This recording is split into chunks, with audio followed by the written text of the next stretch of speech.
ഒരു മതനിരപേക്ഷ രാജ്യമാണെന്നാണ് നമ്മൾ പണ്ട് മുതലേ കേട്ടും കണ്ടുമായിട്ട് വളർന്ന കാര്യം. പക്ഷേ 2014 മുതൽ 2026 വരെയുള്ള ഈ ഒരു കാലഘട്ടത്തിൽ ഇന്ത്യയിൽ ബീഫ് കഴിച്ചെന്നും പറഞ്ഞ് തല്ലിക്കൊന്ന് അല്ലെങ്കിൽ കൊന്ന ആൾക്കാരുടെ കണക്കുകൾ നോക്കുകയാണെങ്കിൽ 40 മുതൽ 60 വരെ ആൾക്കൂട്ട വിചാരണ, അല്ലെങ്കിൽ ബീഫ് കൈവശം വെച്ചു, അല്ലെങ്കിൽ ബീഫ് കഴിച്ചു, അല്ലെങ്കിൽ പശുവിനെ കൈവശം വെച്ചു എന്നും പറഞ്ഞ് ആൾക്കൂട്ടം തല്ലിക്കൊന്ന മനുഷ്യ ജീവനുകൾ ഇന്ത്യയിൽ ഈ 2014 മുതൽ ഈ 2026 കാലയളവിൽ 40 മുതൽ 60 വരെ.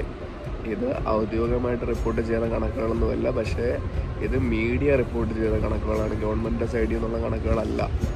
ഇത് റിപ്പോർട്ട് ചെയ്യാത്ത എത്രയോ കേസുകൾ ഇനിയും ഉണ്ടാവും. എന്ത്, ആർക്ക് വേണ്ടി, എന്തിന്? ഇത്രയും നാൾ നമ്മുടെ കോൺസ്റ്റിറ്റ്യൂഷനിൽ പറയുന്നതെന്ന് വെച്ച് കഴിഞ്ഞാൽ മനുഷ്യന് ഇഷ്ടമുള്ള ഫുഡ് കഴിക്കാം, നമുക്ക് ഇഷ്ടമുള്ള രീതിയിൽ നമുക്ക് ഇന്ത്യയിൽ ജീവിക്കാവുന്നു. പക്ഷേ ഇപ്പോൾ അങ്ങനത്തെ ഒരു സാഹചര്യം ഉണ്ടോ, അല്ലെങ്കിൽ അങ്ങനെ എന്തെങ്കിലും ചെയ്യാൻ കഴിയുമോ? ഇതാണ് നമ്മുടെ മുന്നിൽ ഇന്നത്തെ ചോദ്യം. ഈ ചോദ്യത്തിനുള്ള മറുപടിയാണ് നമ്മൾ കണ്ടുപിടിക്കാറുള്ളത്. അല്ല, ഏറ്റവും കൂടുതൽ ബീഫ് കൺസംഷൻ ചെയ്യുന്നതും അതുപോലെ തന്നെ ബീഫ് കയറ്റിവിടുന്ന രാജ്യമാണ് ഇന്ത്യ. അതാണ് ഇതിനെക്കാട്ടിൽ ഏറ്റവും വലിയ ഹൈലൈറ്റ് എന്ന് പറയാൻ. ഏറ്റവും കൂടുതൽ ബീഫ് കയറ്റിവിടുന്ന രാജ്യവും ഇന്ത്യയാണ്. അത് തന്നെ ഏറ്റവും കൂടുതൽ ബീഫിൻ്റെ പേരിൽ ആൾക്കാരെ തല്ലിക്കുന്ന രാജ്യവും ഇന്ത്യയാണ്. 2015 ഉത്തർപ്രദേശിൽ ബീഫ് കൈവശമുണ്ട് അല്ലെങ്കിൽ ബീഫ് വീട്ടിലുണ്ടെന്നും പറഞ്ഞ് മുഹമ്മദ് അഖ്ലാഖ് എന്ന് പറഞ്ഞൊരു യുവാവിനെ ആൾക്കൂട്ട ജനം വീട്ടിൽ കയറി തല്ലിക്കൊന്നു. അതൊരു സെൻസേഷണൽ ആയിട്ടുള്ള ന്യൂസ് ആയിരുന്നു 2015. അതുപോലെ തന്നെയാണ് 2016, 2017 ജാർഖണ്ഡ്, രാജസ്ഥാനിൽ പശുവിനെ കടത്തി എന്നും പറഞ്ഞ് ആൾക്കാരെ, വ്യാപാരികളെ തല്ലിക്കൊന്നു. അത് 2016, 2017 കാലഘട്ടത്തിൽ.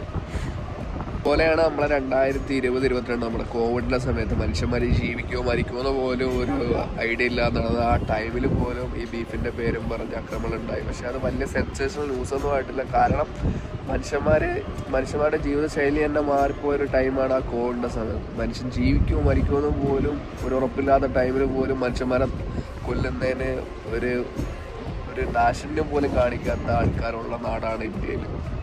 ഫൈനൽ ഈ കേസിൻ്റെ ഒരു ഫൈനൽ കൺക്ലൂഷൻ എന്ന് വെച്ച് കഴിഞ്ഞാൽ, പശു അല്ലെങ്കിലും എന്താ മൃഗമാവട്ടെ, അത് ചില മതത്തിൻ്റെയൊക്കെ വിശ്വാസമായിരിക്കാം. പക്ഷേ വിശ്വാസത്തിന് മുകളിൽ മനുഷ്യത്വം എന്ന് പറഞ്ഞൊരു കാര്യമുണ്ട്. ആ മനുഷ്യത്വം നഷ്ടപ്പെട്ട് കഴിഞ്ഞാൽ പിന്നെ വിശ്വാസത്തിനൊന്നും അവിടെ ഒരു വില ഉണ്ടാവില്ല. മനുഷ്യ ജീവന് വില നൽകാതെ മതത്തിൻ്റെ പേരിൽ ഇങ്ങനത്തെ ഒരു ആക്രമണങ്ങൾ നടത്തിക്കൊണ്ട് പോയി കഴിഞ്ഞാൽ, ഇപ്പം ഈ ആൾക്കാർ ഇങ്ങനെ ചെയ്യുമ്പോൾ അത് അവർക്കും എന്തെങ്കിലും തിരിച്ചും സംഭവിക്കാമെന്നുള്ളൊരു കാര്യം ഓർത്താണ് നല്ലത്. അല്ലാതെ ഇതിനൊന്നും പറയാൻ പറ്റില്ല. അല്ലെങ്കിൽ ഇപ്പം ഞാനിപ്പോൾ ഈ പറഞ്ഞെന്ന് വെച്ചിട്ട് മാറാനൊന്നും പോകണമെന്നില്ല, മാർത്തുമില്ല.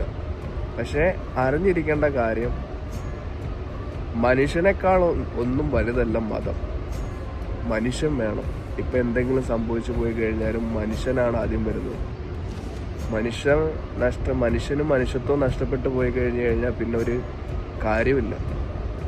ഇതാണ് എൻ്റെ ഫൈനൽ കൺക്ലൂഷൻ. മതത്തിന് മീതെ മനുഷ്യൻ പോയി കഴിഞ്ഞാൽ മനുഷ്യത്വം ഇല്ലാതായി പോകും.